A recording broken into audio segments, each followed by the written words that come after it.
Hi everyone, welcome to Kottimas corner. இன்றைக்கி என்ன பார்க்க போகிறோன்னா, என்னோடய வெனஸ்டே ஈவினிங்லேருந்து நைட் வரைக்கும் நான் என்ன பண்ணேங்கிறத அதை தான் ஒரு விலாகாக பார்க்க போகிறோம். பார்த்திங்கன்னா தெரியும், திடீர்னு அன்றைக்கி வந்து என் பொண்ணு சொன்னா, மம்மி நிறையா மான் நிற்கிது மம்மி, வா நம்ம லானில் அப்படின்னு. போய் பார்த்தா நல்லா 2 பெரிய மான், 2 குட்டி மான், ஒரு ஃபேமிலியாக வந்த மாதிரி இருந்துச்சு. ரொம்ப நேரம் பார்த்துட்டு இருந்தோம், ரொம்ப க்யூட்டாக இருந்தது. என் பையன் கூட வாங்க நம்ம கதவை திறந்துட்டு இன்னும் க்ளோஸில் போய் பார்ப்போம் அப்படின்னா, கதவை திறந்தா பயந்து ஓடிடும்டா, அதுங்க பாட்டுக்கு சாப்பிட்டுட்ருக்குதுங்க, டிஸ்டர்ப் பண்ண வேண்டான்னு சொல்லி தூரத்துலேருந்தே பார்த்துட்டு இருந்தோம். ரொம்ப அழகாக இருந்தது. ஆக்சுவலாக அன்றைக்கி வந்து வெதருமே வந்து ரொம்ப பியூட்டிஃபுல்லாக இருந்துச்சு. ஒரு 60 டிகிரி தான் இருந்தது வெதர். மழை பெய்ய ஆரம்பிச்சிருச்சு. அதுக்கப்புறம் ரொம்ப நாளைக்கு அப்புறம் இந்த ஒரு மாதிரி ரொம்ப டிம்மான வெதர், ரொம்ப பிரைட்டாக இல்லாமல் ரொம்ப டல்லாக ரெய்னி டேவாக ரொம்ப சூப்பராக இருந்தது.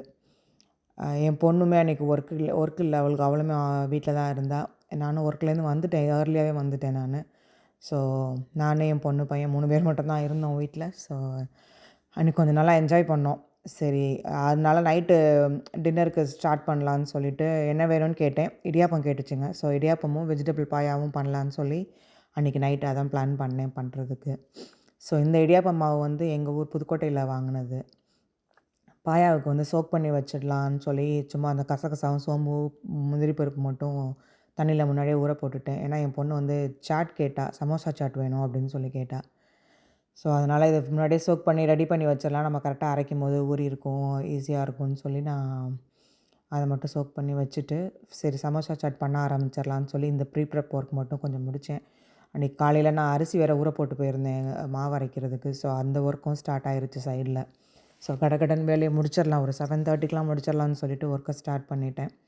ஸோ மாவு ஓடிட்டு இருந்துச்சு, அதை சோக் பண்ணிவிட்டு சமோசா பண்ண ஆரம்பிச்சிட்டேன். ஃப்ரை பண்ணலை இந்த தடவை. சரி சும்மா அவனில் வச்சு எடுப்போம், கொஞ்சம் ஹெல்த்தியாக இருக்கும், எப்போ பார்த்தாலும் எண்ணெயில் போட்டு ஃப்ரை பண்ண வேண்டாம்னு சொல்லிட்டு கேட்டேன். என் பொண்ணு எனக்கு எப்படியா இருந்தாலும் ஓகே, எனக்கு சாட் வேணும் அப்படின்ட்டா. அதனால் அவன்லேயே வச்சு எடுத்தேன். அப்புறம் என் பையனும் நானும் சரி ஓகே, திடீர்னு சாண்ட்விச் மாதிரி சாப்பிட்லான்னு தோணுச்சு எங்களுக்கு, பர்கர் மாதிரி. அதனால் பேட்டிஸையும் அவன்லேயே வச்சேன். பட்டு அன்ஃபார்ச்சுனேட்லி என்கிட்ட வீட்டில் சாண்ட்விச் பன் எதுவுமே இல்லை. நான் அதை மறந்துட்டு நான் இதை குக் பண்ண ஆரம்பிச்சிட்டேன். பட் அதுக்கப்புறம் சும்மா கட் பண்ணி ஸ்ட்ரிப்ஸ் மாதிரி டிப்பிங் சாஸ் வச்சு சாப்பிட்டுட்டோம். என் பொண்ணு மட்டும் சாட் பண்ணி சாப்பிட்லன்னு சொல்லி சாப்பிட்டா. ஸோ சட்னி, அந்த இம்லி சட்னிலாம் யூஸ்வலாக ரெடிமேட் சட்னிஸ் நாங்கள் அந்த பட்டேல் பிரதர்ஸில் வாங்கி வச்சுருப்போம். க்ரீன் சட்னி மட்டும் நான் நாள் பண்ணேன். கொத்தமல்லி நல்லா ஃப்ரெஷ்ஷாக இருந்தது. நான் யூஸ்வலாக பண்ணி ரெடி பண்ணி பாட்டில் வச்சுக்குவேன். ஸோ இந்த தடவை வந்து டேரெக்டாக இல்லாமல் அதில் கொஞ்சம் யோகர்ட் தயிரை மிக்ஸ் பண்ணி வச்சுருந்தா. ஸோ நானே பண்ணிக்கிறேன் அப்படின்னா. அவளுக்கு ரொம்ப சிம்பிளாக தான் பிடிக்கும். நான் பண்ணுறதா இருந்தால் யூஸ்வலாக அந்த வெங்காயம், தக்காளி, கொஞ்சம் ஓமப்பொடி எல்லாம் போட்டு நிறையா அந்த மாதிரி எக்ஸ்ட்ரா ஃபிட்டிங்லாம் கொஞ்சம் போடுவேன் சாட்டில். அவள் எனக்கு அதெல்லாம் எதுவுமே வேண்டாம், நான் எனக்கு பிடிச்ச மாதிரி நான் பண்ணிக்கிறேன் அப்படின்னா. அது அவளுக்கு மட்டும்தான். ப்ளஸ் என் ஹஸ்பண்ட் நான் ஈவினிங் ஆஃபீஸ்லேருந்து வந்தாங்கன்னா அவங்களும் சாப்பிடுவாங்கன்னு சொல்லிட்டு 2 பேருக்கு மட்டும் போட்டேன். சின்ன சின்ன சமோசாஸ் தான், அந்த காக்டெயில் சமோசாஸ்ன்னு சொல்லிட்டு ஹால்டிராம்ஸ் பிராண்டு தான் வாங்குவோம். சமோசாலாம் நான் இது வரைக்கும் வீட்டில் ட்ரை பண்ணதில்லை. நம்ம சவுத் இண்டியன் பஜ்ஜி போண்டாலாம் நிறையா போட்டிருக்கேன், பஃப்ஸ்லாம் பண்ணியிருக்கேன். பட்டு இதெல்லாம் நான் ரிஸ்க் எடுக்கிறதில்ல. சும்மா எப்போயாவது தானே சாப்பிட்றோன்னு சொல்லி கடையிலே வாங்கிடுவேன். ஃப்ரீசரில் உள்ள அந்த இது வாங்கிட்டு தான் யூஸ் பண்ணுறது, ரொம்ப ரேராக வாங்குறனால. ஹால்டிராம்ஸ் பிராண்ட் தான் இது வரைக்கும் யூஸ் பண்ணியிருக்கேன், நல்லாயிருக்கு, எந்த கம்ப்ளைண்ட்டும் இல்லை. ஃப்ளேவரு, டேஸ்ட்டு எல்லாமே நல்லா இருந்துச்சு. ஆக்சுவலாக வந்து ஒரு மணி நேரம் போட்டு அதை டெக்கரேட் பண்ணுறேன். என்னென்னமோ ரொம்ப ஸ்லோவாக பண்ணிக்கிட்டு இருந்தா. கொஞ்சம் பொறுமையாக என்கிட்ட கதையடிச்சிட்டு பேசிட்டு. நான் அவளுக்கு எல்லாம் ஆஃபீஸ் வருது, இன்டர்ன்ஷிப் ஒர்க்லாம் முடிஞ்சிருச்சு அவளுக்கு. சம்மர் இன்டர்ன்ஷிப்லாம் முடிஞ்சுது. கொஞ்சம் ஃப்ரீயாக இருந்தா. அதனால் வந்து ரொம்ப நாளைக்கு அப்புறம் நான் டிவி பார்க்க போகிறேன்னு சொல்லிட்டு என்னை சாட் மட்டும் பண்ணித்தர சொல்லிவிட்டு டிவி பார்த்துட்ருந்தா. அவளோட நிறைய ஷோஸ் இருக்குது நெட்ஃப்ளிக்ஸில். எப்போ பார்த்தாலும் இந்த கொரியன் இது ஏதாவது பார்த்துட்ருப்பா. இன்றைக்கி வந்து எனக்கு தெரிஞ்ச ஒரு 1 இயருக்கு அப்புறம் இன்றைக்கி வந்து அவள் நெட்ஃப்ளிக்ஸில் அந்த பிரிட்டிஷ் பேக்கிங் சாம்பியன் பேக்கிங் ஷோன்னு ஏதோ ஒன்று இருக்குது, அதை பார்த்துட்ருந்தா வந்து இன்றைக்கி. கிட்டத்தட்ட அது வந்து லைக் எனக்கு தெரிஞ்ச ஒரு எத்தனை சீசன் பார்த்துருக்கா, நிறைய சீசன் பார்த்துருக்கா. ஒரு 4-5 சீசன் கிட்ட பார்த்துருப்பான்னு நினைக்கிறேன். சொல்லிகிட்டே இருப்பாள், எனக்கு பேக்கிங் நான் வந்து லேர்ன் பண்ணணும். பண்ணுவாள், ரொம்ப மினிமலாக உள்ள பேக்கிங் பண்ணுவாள். அதுவும் ஹாலிடே சீசன், இந்த கிறிஸ்மஸ், தேங்க்ஸ்கிவிங் இந்த டைமில் மட்டும்தான் பேக்கிங் இருக்கும். நான் யூஸ்வலி கிச்சனில் அதிகமாக பிள்ளைங்கள விடுறதில்ல. படிக்கட்டும், கரெக்டாக இருக்கும் டைம் அப்படின்னு. இப்போ சம்மர் ஹாலிடேஸில் கூட நான் ட்ரை பண்ணுறேன்னா, பட் நான் இல்லைடா பாப்பா பரவாயில்ல நான் பார்த்துக்கிறேன் அப்படின்னு சொன்னேன். ஏன்னா அவள் பாஸ்டன் வரைக்கும் இன்டர்ன்ஷிப் அவளுக்கு ஒர்க்கு போயிட்டுருந்தா. ஸோ அதனால் டயர்டாயிருவான்னு சொல்லி நான் உள்ளே அலோவ் பண்ணல. ஆனால் என் பையனுக்கு அதிகமான இன்ட்ரெஸ்ட் உண்டு குக்கிங்கில். ஏதாவது ஹெல்ப் பண்ணிவிட்டு ஏதாவது என்கிட்ட கேட்டுட்ருப்பான். அந்த ஷோ பார்த்துட்ருந்தா. மழை விடவே இல்ல. பேஞ்சிட்டே இருந்தது. நல்லா இருந்தது. ஆனா வெளியில பார்க்குறதுக்கு ரொம்ப குவயட்டா பயங்கர சைலண்ட்டா. அதுவும் இந்த வெதர் எனக்கு ரொம்ப பிடிக்கும். ஒரு மாரி ப்ரீஸியான வெதரு. ரொம்ப நல்லா இருந்துச்சு ஆக்சுவலா வந்து. ஸோ சும்மா நாங்கள் எல்லாம் கதை பேசிகிட்டே நான் பாட்டுக்கு வேலை பார்த்துட்ருந்தேன். யூசுவலாக எனக்கு வேலை அதிகமாக இருக்குதுன்னு சொன்னால் நான் பாட்டு ஏதாவது போட்டுவிட்டு நான் பாட்டுக்கு வேலை பார்ப்பேன். விறுவிறுன்னு வேலை முடியும் எனக்கு. இந்த இதில் டிவி ஓடிச்சு, பிள்ளைங்க பேசிகிட்டு இருந்தாங்க. ஸோ அவங்கள்ட்ட பேசிகிட்டே நான் வேலையை பார்க்க ஆரம்பிச்சிட்டேன். சரி ஈவினிங் ஸ்நாக் ஐட்டம் அது முடிஞ்சிருச்சு. சரி நைட்டுக்குள்ளதை ஃபோக்கஸ் பண்ண ஆரம்பிப்பேன். ஏன்னா மாவாட்டி முடிக்கிறதுக்கே ரொம்ப டைம் எடுக்கும். அதனால் அதுவும் ஓடிட்டுருக்குன்னு சொல்லி நான் இதுக்கு வெஜிடபிள் பாயாக்குள்ளே தேவையான இன்க்ரீடியன்ட்ஸ் எல்லாம் கட் பண்ணலாம் அப்படின்னு சொல்லிட்டு அந்த ஒர்க்கை ஸ்டார்ட் பண்ணிட்டேன். இது ரொம்ப சிம்பிளான ஒரு வெஜிடபிள் பாயா. வெஜிடேரியன் பாயா. வெஜிடபிள்னு சொல்ல முடியாது. ஏன்னா இதில் வெஜிடபிள்ஸ்ன்ற ஒன்றும் கிடையாது உருளைக்கிழங்க தவிர. பாசிப்பருப்பு, வெங்காயம், தக்காளி, இஞ்சி பூண்டு பேஸ்ட்டு, பச்சை மிளகா, உருளைக்கிழங்கு. நான் கொஞ்சம் குவான்டிட்டி கூட பண்ணேன். அதனால் உருளைக்கிழங்கு ஒரு பெரிய உருளைக்கிழங்கு ஒன்று ஃபுல்லாக சாப் பண்ணேன்.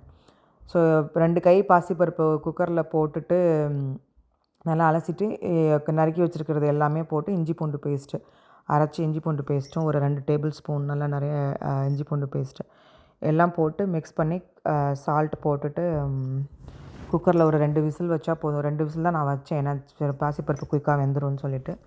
ஸோ 2-3 விசில் வச்சிட்டிங்கன்னா நல்லா வெந்துடும். ஸோ அதுக்கப்புறம் குக்கரை நீங்கள் ரிலீஸ் பண்ணிவிட்டு நல்லா அதை மசிச்சு விட்டுறணும். ஃபுல்லாக கம்ப்ளீட்டாக மசிச்சு விட்டுட்டு அது அந்த எதுவுமே தெரியக்கூடாது அதில். அந்த பச்சை மிளகா போட்ட வெங்காயம், தக்காளி எதுவுமே வந்து ரொம்ப பெருசாக பீசஸாக தெரியக்கூடாது. அதனால் ஃபுல்லாக ஸ்மாஷ் பண்ணி விடணும். ஸோ அதுக்குள்ளேயே நான் கோகோனட் எல்லாம் ரெடி பண்ணி வச்சிடலான்னு சொல்லி முந்திரி பருப்பு அந்த ஊற வச்சதெல்லாம் அரைச்சி ரெடி பண்ணி வச்சுக்கிட்டேன். நியூட்ரிபில்லட் கொஞ்சம் ஈஸியாக இருக்கும் எனக்கு. இந்த மாதிரி தண்ணி ஊற்றி அரைக்கிறதா இருந்தால் விறுவிறுன்னு அதை இது பண்ணிடலாம். குக்கரில் கேஸ் ரிலீஸ் பண்ணியாச்சு. பார்த்திங்கன்னா தெரியும் இந்த மாதிரி குக்காகி இருக்கும் ஃபுல்லாக நல்லா சாஃப்டாக. இதனால் நான் இந்த ஸ்மாஷர் வச்சு கொஞ்சம் நல்லா ஸ்மாஷ் பண்ணி எடுத்துக்கிட்டேன் கம்ப்ளீட்டாக. கொஞ்சம் பச்சை மிளகா நிறையா தான் இருக்கும். ஏன்னா நாங்கள் கொஞ்சம் ஸ்பைஸியாக சாப்பிடுவோம். அதனால் கொஞ்சம் நிறையா தான் மிளகா போட்டேன் நான். ஏன்னா காரத்துக்கு அது ஒன்று மட்டும்தான் இருக்குது. அதனால் கொஞ்சம் நான் அதிகமாகவே போட்டேன் நான். ஸோ இப்போ பார்த்திங்கன்னா தெரியும் ஸ்மாஷர் வச்சு ஃபுல்லாக ஸ்மாஷ் பண்ணி அது ஓரளவுக்கு நல்லா ஸ்மூத்தாக வர அளவுக்கு ஃபுல்லாக விறுவிறுன்னு அதை பண்ணணும். ஒரு கையில் கேமராவை பிடிச்சிட்டு பண்ணும்போது கொஞ்சம் கரெக்டாக செட் ஆகலை. ஸோ அதனால் கொஞ்சம் விட்டு விட்டு பண்ண ஆரம்பித்தேன். பட் அதுக்கப்புறம் ஃபுல்லாக பண்ணிட்டேன் நான்.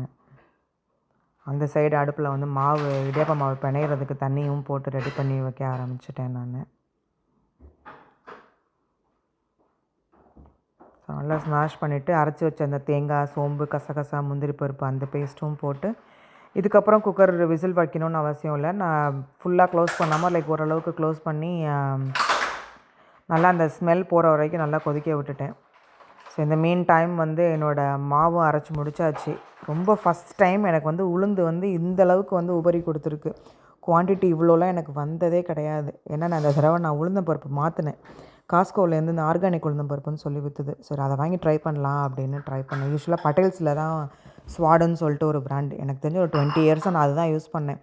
நல்லாவே இருக்காது. குவான்டிட்டியே வராது. பட் இந்த இதில் ரொம்ப சூப்பராக இருந்தது. முடிச்சுட்டு இடியாப்ப மாவு பிணைஞ்சி வச்சுட்டு இடியாப்பம் புளியறதுக்கு ஸ்டார்ட் பண்ணிட்டேன். மாவுமே 3 பேட்சாக ஸ்ப்ளிட் பண்ணி இட்லி மாவுமே நான் அவனில் வைக்கணுங்கிறனால அதையும் ரெடி பண்ணிட்டேன். யூஸ்வலாக 3 பேட்சை ஸ்ப்ளிட் பண்ணுவேன். 1 வந்து எங்கள் ஹஸ்பண்டுக்கு அவருக்கு புளிச்சா பிடிக்காது தோசை மட்டும். நான் அதனால் அப்படியே ஃப்ரெஷ் மாவை உள்ளே வச்சுருவேன். அதுதான் சாப்பிடுவாங்க அவங்க. எங்களுக்கெல்லாம் புளிச்ச மாவுங்கிறனால நான் தனியாக வச்சுட்டு இடியாப்பம் சுட ஆரம்பிச்சிட்டேன். ஸோ இந்த மீன் வாயில் வந்து குருமா ரெடி ஆகிடுச்சு. ஸோ அதுக்கு தாளிப்பு கொடுத்துர்லான்னு சொல்லிவிட்டு ஆஸ் யூஷுவல் அந்த ஹோல் கரம் மசாலா, பட்டை, கிராம்பு, ஏலக்காய், கல்பாசி பூ, கொஞ்சோண்டு ஒரு 4 மிளகு, கொஞ்சம் சோம்பு. நான் வீடியோ எடுக்க மறந்துட்டேன். குருமாவில் வந்து எல்லாம் ரெடியானதுக்கப்புறம் ஒரு 1/2 டம்ளர் வந்து திக்கான தேங்காய் பால் ஊற்றிக்கோங்க. அப்புறம் ஆஸ் யூஷுவல் கொத்தமல்லி, கருவேப்பிலை, அப்புறம் கொஞ்சமாக லெமன் ஜூஸ் புழிஞ்சிட்டு தாளித்து கொட்டிட்டிங்கன்னா குருமா ரெடி ஆகிடும். தாளித்து கொட்டினோன்னா க்ளோஸ் பண்ணி வச்சுடுங்க. அந்த அரோமா பூரா அதில் லாக் ஆகிடும். நல்லாயிருக்கும். சாப்பிடும்போது கரெக்டாக அந்த டயத்தில் ஓப்பன் பண்ணி சாப்பிட ஆரம்பிச்சிங்கன்னா கரெக்டாக இருக்கும்.